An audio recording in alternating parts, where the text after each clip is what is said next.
Hello my dear friends, you're in the Military Summary channel, and today we will discuss the situation in Ukraine on the 11th of February of 2025. Today we have a lot of very interesting updates, so let's start. Today Zelensky told us the real plans why he started the offensive operation in the Sudzha direction, because Zelensky knew that sooner or later the negotiation process would start, and today Zelensky stated that when the time comes, when the negotiation process begins, he will try to exchange the Sudzha direction for some other territories. Most likely Zelensky will try to change the Sudzha direction for the territory around, let's say, a nuclear power plant. He needs nuclear power plant, he needs energy, he needs electricity, he needs at least anything that he can use to earn money, because Ukraine basically is bankrupt, and obviously after the end of the conflict the situation will become much worse than we can see right now. So he wants to do this. Of course, if you remember, several days ago there was an interesting article published by the Western media that Russia most likely will be forced to change everything they managed to take under control since the beginning of the special military operation for the territory in Sudzha direction. But telling the truth, and I believe that by the time the negotiation process starts, most likely the Russians will take under control the city of Sudzha, or at least the territories would be reduced to ruins, and the Ukrainians will be forced to fall back, and Zelensky will lose his own, his own good card. Now let's discuss the situation on the ground. And telling the truth, the most important updates for the previous 24 hours are coming from the area of Velika Novosilka. As you can see, we have some icons from this area.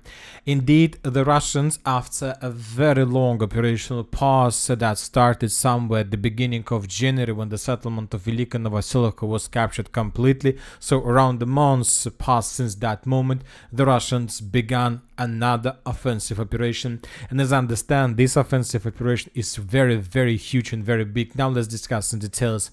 These days the Russians began bombing and attacking the positions of the armored forces of Ukraine in the vicinity of Velika Novosilka. For these purposes, the Russians, as you can see, are using aviation, the Russians are using artillery, the Russians using flamethrower systems, tanks, and many other different type of equipment. So basically the things that we can see right now in front of our screens is something like artillery preparation.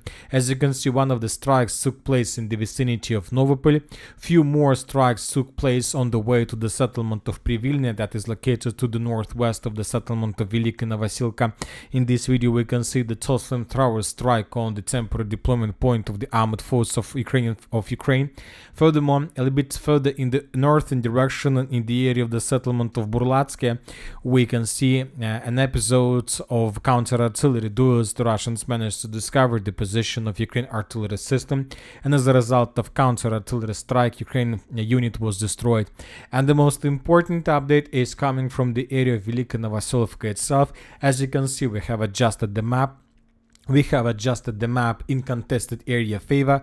Today, the pro-Ukrainian sources, Deep State, reported that as a result of offensive operation, the Russians managed to increase and improve their position significantly in the northwestern direction. So let's take a look at the map by the end of the 10th of February. This is approximately the situation that was yesterday according to our map, and this is the situation by the end of the 11th of February. The most important that, according to pro-Ukrainian sources, the Russians, as a result of offensive operation, managed to cross several rivers and to improve their positions, to take several tree lines, and to get as close as possible to the company's stronghold to the northwest. So we see that the Russians are not joking. We see that the Russians are going to attack, and most likely the events that we've just seen is something like the beginning of another Russian full-scale offensive operation with the purpose to outflank and maybe to encircle the stronghold by the name of Gulay Polya.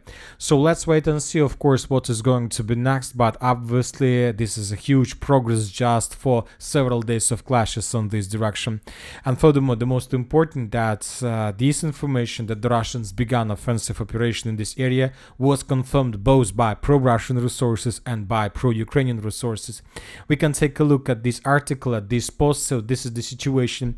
After the liberation of Velika Novosilka, the assault units of the Group of Forces East continued to carry out combat missions to destroy the Ukrainian armed forces and penetrate into the depth of their defense on a wide front in the area of Sukhia Yala River northwest of the settlement of Zelenovka. So this paragraph describes the situation in the Andriivka fortified area direction.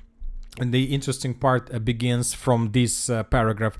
Northwest of Vremivka, Primor soldiers continue their offensive on wide front. Forest belts are being cleared with the occupation of Heights. The overall advance was up to 1 kilometer deep and more than 3 kilometers along the front. So this is exactly what we can see according to the pro-Ukrainian source map update. So this exactly was what taken by the Russians, and this was described both by pro-Ukrainian sources and by pro-Russian resource. Now let's move further and let's discuss the situation in Andriivka fortified area. And according to information we have today, the armed force of Russian Federation, as a result of offensive operation, managed to establish complete control over the settlement by the name of Andriivka. As for geolocations, we have just updates from the most central part. In this video we can see how Ukrainians were FPV droning and attacking the Russian soldiers that most likely controlled these territories. And based on this video, most of the mappers have adjusted their maps, coloring the 50% of the settlement in Russian favor. And as for, let's say, pro-Russian resources, as you can see, different pro-Russian resources colored almost the entire settlement of Andriivka. As for different articles, there were lots of reports that the Russians managed to establish complete control over this territory. As for pro-Ukrainian sources, they confirmed just control over 50% of the territory. Another 20% of Andriivka are located in contested or gray zone, and 20% under complete Ukrainian control. Anyway, the Ukrainians confirmed that the Russians managed to break through the Ukrainian defense belt and to answer the farms that's located in the northern part of the settlement. Let's take a look at the map. Let's compare the map between the dates. This is the situation by the end of the 10th of February. Most of the territories of Andriivka were considered as a contested area, and by the end of the 11th of February, the central and the southern and the eastern part were taken by the Russians completely, and now we have another contested area in the northern part. The Russians are advancing, and the situation for the Ukrainians is very critical. We see that Ukrainians can't stabilize the situation. And telling the truth that by the end of the 11th of February, I'm not sure what the Russians are going to do next. The Russians, due to the weather, due to the conditions, surface conditions, can move in many directions. The Russians, and most likely, can move further in the western direction with the purpose to attack the settlement of Alexeyevka, because the settlement is located along the road. We see that there are no temporary deployment points, no powerful strongholds that can slow down or to stop the Russians. Furthermore, the Russians can outflank the Ukrainian positions in the area of the settlement by the name of Constantinople and to attack the Ukrainians from behind. But for these purposes, the Russians would be forced to cross the river of Vovcha, which is very difficult, and most likely this can bring additional losses. So once again, the Russians can advance further in the western direction, and during the next several weeks to take under complete everything that is located inside of this, let's say, pocket. If the Russians are able to finish this offensive operation, then we can say that several more settlements can be caught in cauldron by the Russians. And when talking about the Russian pattern of behavior, obviously and most likely this is exactly what the Russians are going to do. They like to create cauldron. Furthermore, the Russians, by the third year of the special military operation, found a solution, found a way, found some approach how to make cauldrons, and now they're trying to make them as much as possible, as many as possible. Another important update is coming from the road TO 515. Today the Ukrainian sources published the video how the Russians were attacking along this road, how the Ukrainians were trying to repel another Russian attack, how the Ukrainians were bombing the armed force of Russian Federation. Based on this video, we have adjusted the map in Russian favor. So now we have no doubts that as a result of offensive operation, the Russians managed to establish physical control over the central part of TO 515 road. And most likely and probably the Russians already control everything to the east of this red line. If this information is correct, then the Russians are about to create another logistic road to supply and support their forces in the Pokrovsk direction. If you remember, during the previous video, we were talking a lot about the issues with logistic in this area, that Ukrainians managed to cut almost every single road that the Russians can use to support their forces. But now the weather becomes better. When talking about the temperature, now it's going to be below zero for a very long period of time, and the Russians have a perfect period of time to resume their attempts to improve their positions, to improve the flower of Pokrovsk, and to resolve issue with logistic once and for all. And this is exactly what the Russians are going to do here. But before this, let's discuss the Dnipro direction, because from this area we also, as you can see, received lots of icons. The most important is the report of the Minister of Defense of Russian Federation. Today, the Russians reported that as a result of decisive actions, the units of the Group of Forces Center managed to establish complete control over the settlement by the name of Yasenevo. We have adjusted the map. We haven't adjusted anything because we got geolocations from the settlement a long time ago, but this is another proof that most likely the road between Andriivka and Yasenevo, this one, is already under complete control. This is very important road because despite the fact that the Russians are advancing, they suffer huge problems with logistic, very huge problems. Now let's discuss further updates. According to pro-Ukrainian sources and according to neutral mappers, the Russians, as a result of offensive operation, managed to improve their positions further in the direction of Dnipro region. Most likely the Ukrainians were completely defeated in the area of Zaporozhye, because for the previous several days there were a lot of very interesting, very powerful clashes between the Russians and the Ukrainians.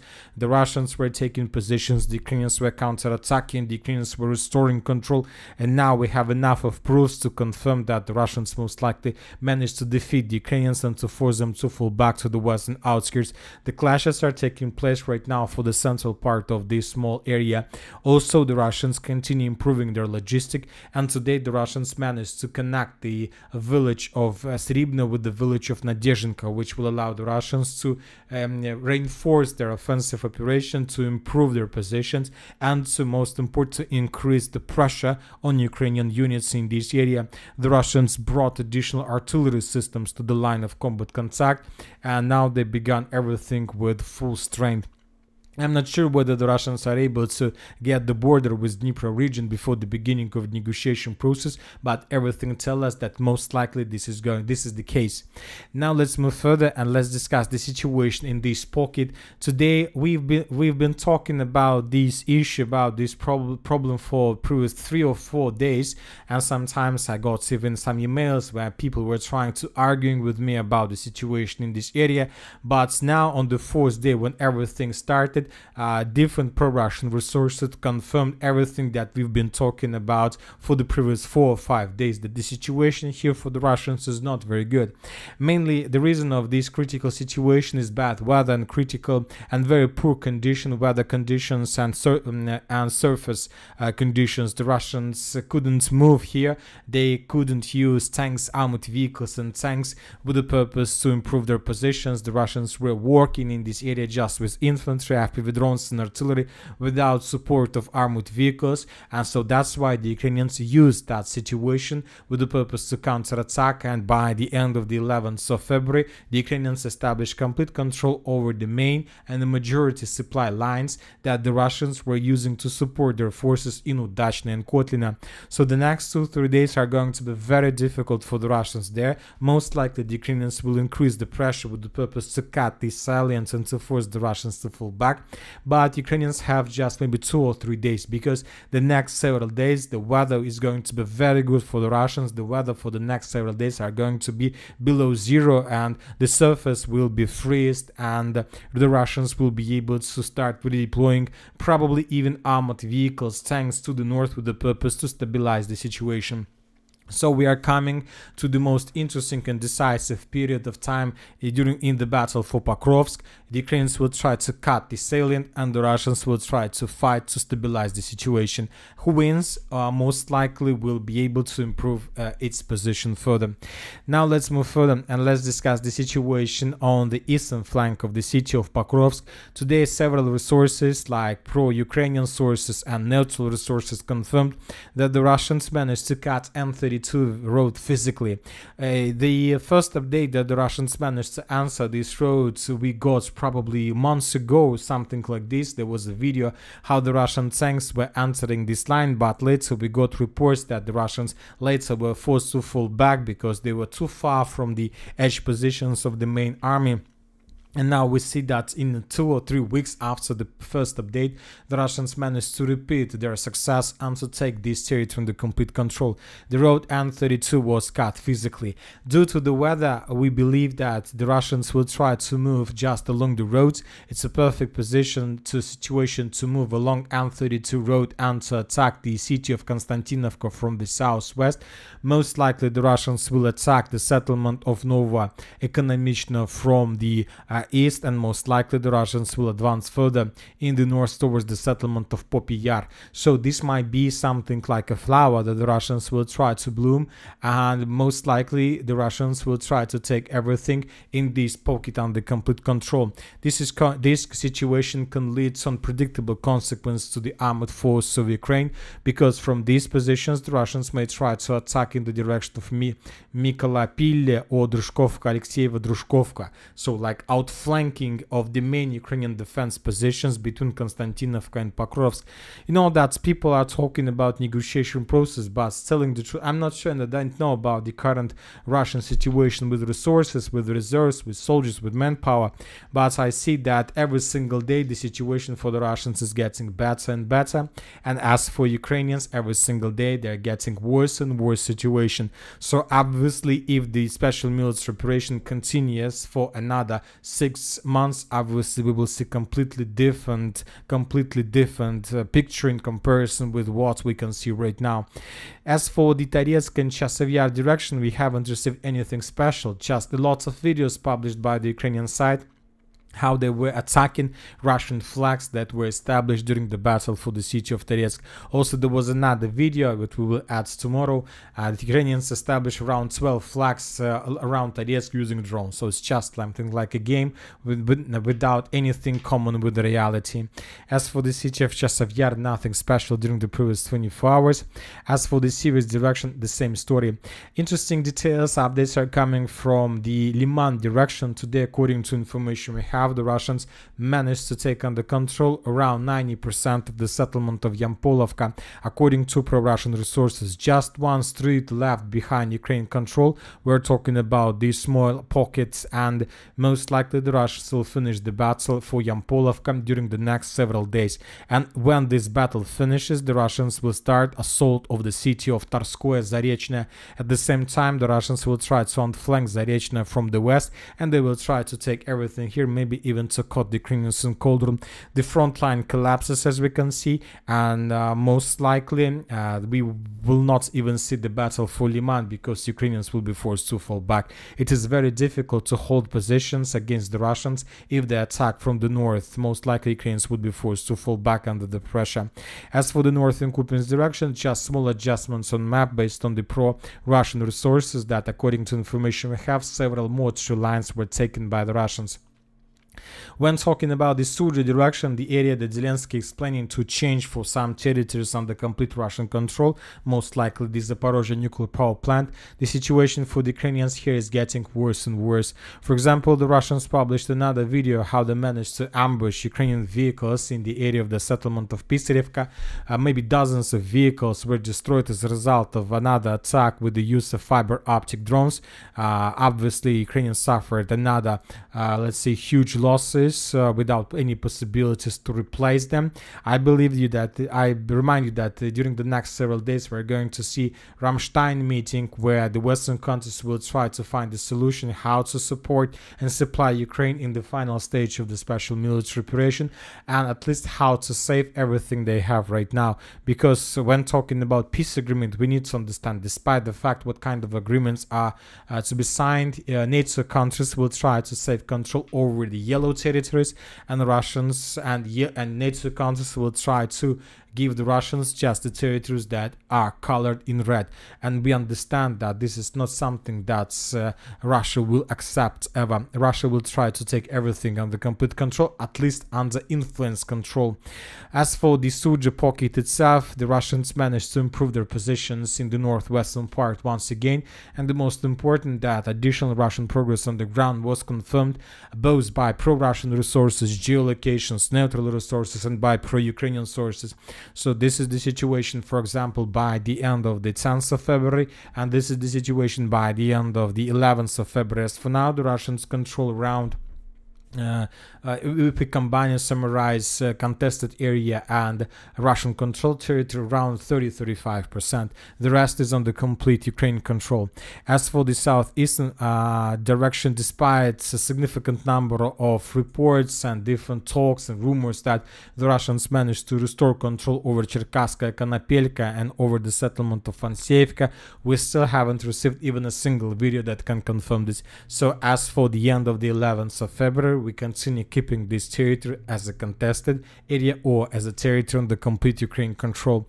Zelensky, as we understand, are going to hold these lines as long as possible. He will try to exchange these territories for something very important. Once again, there are two options for Zelensky. He will try to take area with rich with rare metals and mineral resources that he promised to the United States of America, or he will try to take under control the Zaporozhye nuclear power plant, or he will try to make both, because obviously 2 weeks or months before the beginning of the negotiation process, when Zelensky understands that now or never, he will try to attack the Zaporozhye nuclear power plant with the purpose to take power plant under complete control and then to change these territories for something very valuable for Zelensky and the Western countries.